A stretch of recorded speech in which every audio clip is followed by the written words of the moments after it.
Imaginez, vous êtes en 1700. Vous franchissez les grilles du château de Versailles.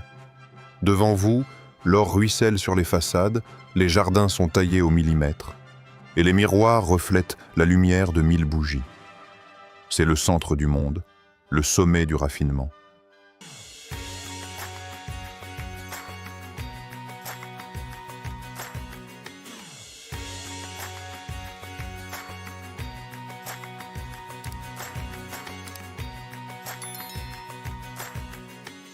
Mais alors que vous vous inclinez devant une duchesse dont la robe en soie coûte le prix d'un village, une odeur vous frappe.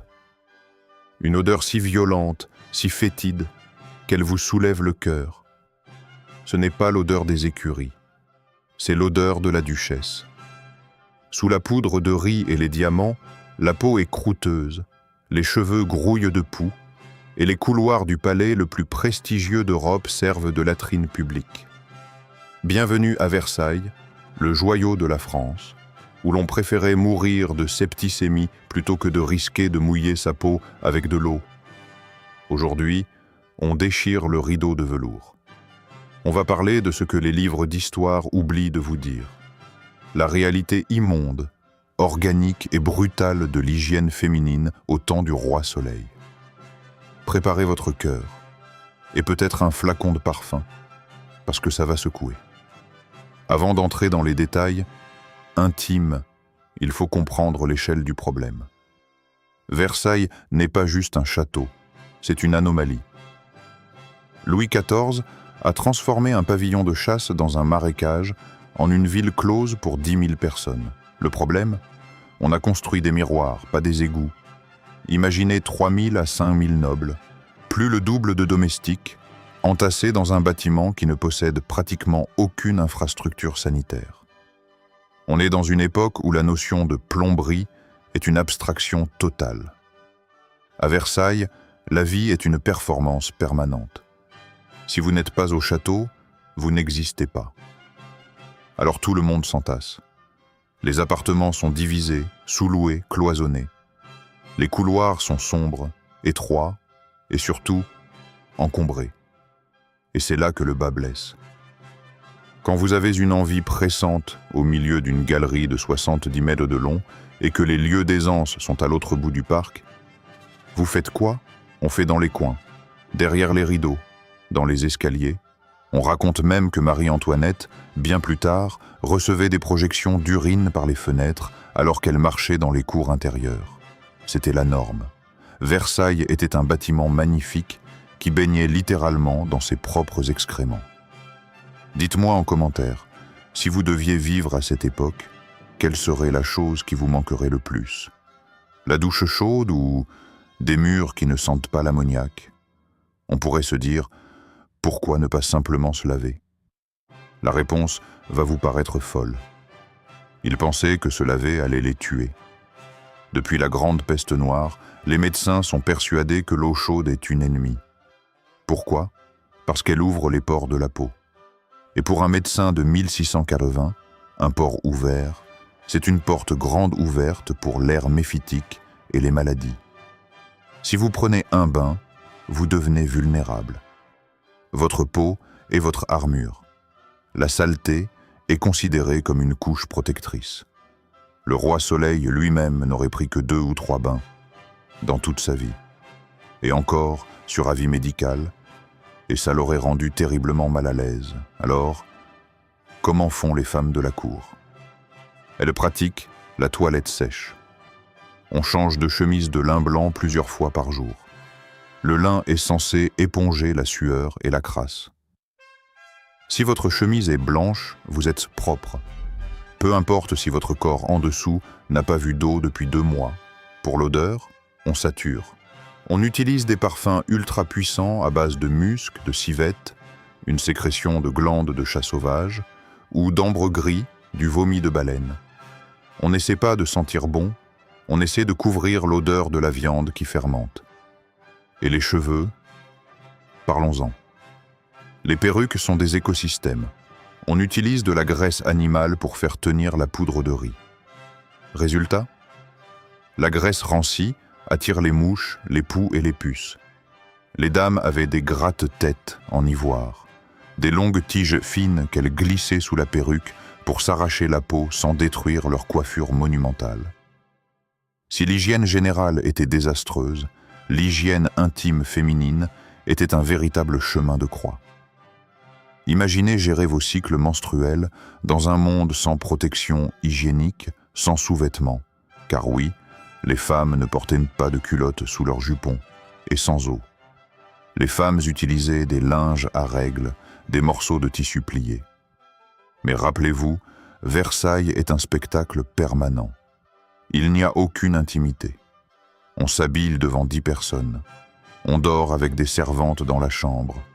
Pour changer ses linges, les femmes devaient en faire preuve d'une ingéniosité incroyable pour rester discrètes. Ces linges étaient lavés, quand on y pensait. Souvent mal rincés, ils devenaient des nids à bactéries, provoquant des infections urinaires et des mycoses chroniques que les médecins de l'époque soignaient avec encore plus de poudres irritantes. Et pour les besoins naturels en public, les femmes utilisaient un bourdaloue. C'est un petit vase oblong qui ressemble un peu à une saucière.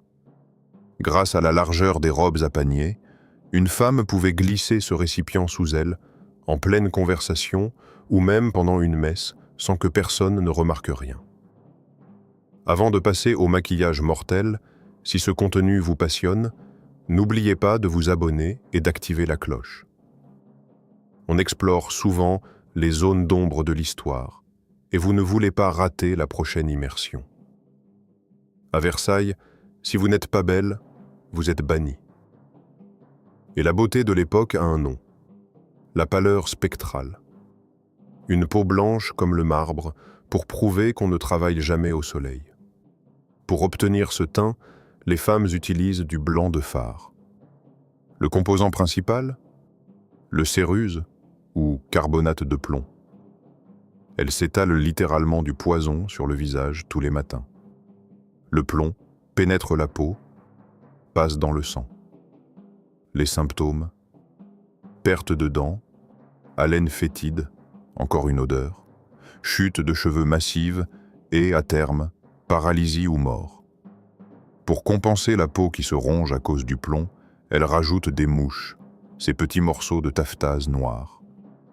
On pense que c'est esthétique, mais c'est souvent pour cacher des cicatrices, de petites vérolles ou des plaies liées aux cosmétiques. Et puis, il y a le corset, le corps de baleine. Ce n'est pas un vêtement, c'est une cage. Il est si serré qu'il déplace les organes internes. L'estomac est compressé, les poumons ne peuvent plus se dilater. Pourquoi les femmes s'évanouissaient tout le temps dans les films? Ce n'est pas parce qu'elles étaient émotives, c'est parce qu'elles étaient en hypoxie constante. Leur cage thoracique était littéralement écrasée pour satisfaire l'œil du roi. Dans ce bouillon de culture géant qu'est Versailles, la maladie est la seule chose qui soit vraiment démocratique. Elle frappe tout le monde. La petite vérole, la variole, est le cauchemar absolu. Elle défigure les plus belles femmes en quelques jours. Et comme on ne comprend rien aux microbes, on utilise des remèdes de sorciers. On pense que la sueur d'un malade est curative.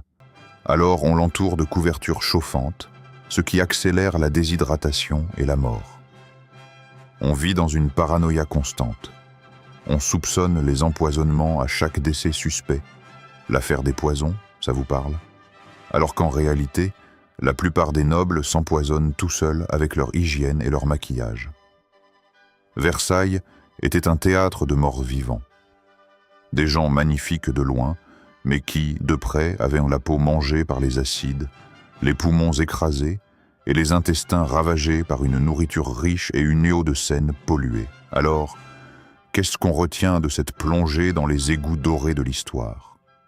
Que Versailles était le summum du paradoxe humain. On a été capable de créer la galerie des glaces, mais pas un savon décent. Cela nous rappelle que l'élégance n'est souvent qu'une couche de peinture sur une réalité beaucoup plus brute. Les femmes de Versailles n'étaient pas des poupées de porcelaine. C'étaient des survivantes. Elles naviguaient dans un monde de codes sociaux impitoyables, de douleurs physiques constantes et d'insalubrité totale, tout en gardant la tête haute sous des perruques de 3 kilos. La prochaine fois que vous visiterez un château ou que vous regarderez un film d'époque, ne regardez pas seulement les dorures. Essayez d'imaginer l'odeur. Essayez d'imaginer le poids du corset. L'histoire est bien plus fascinante quand on ose regarder sous les jupons.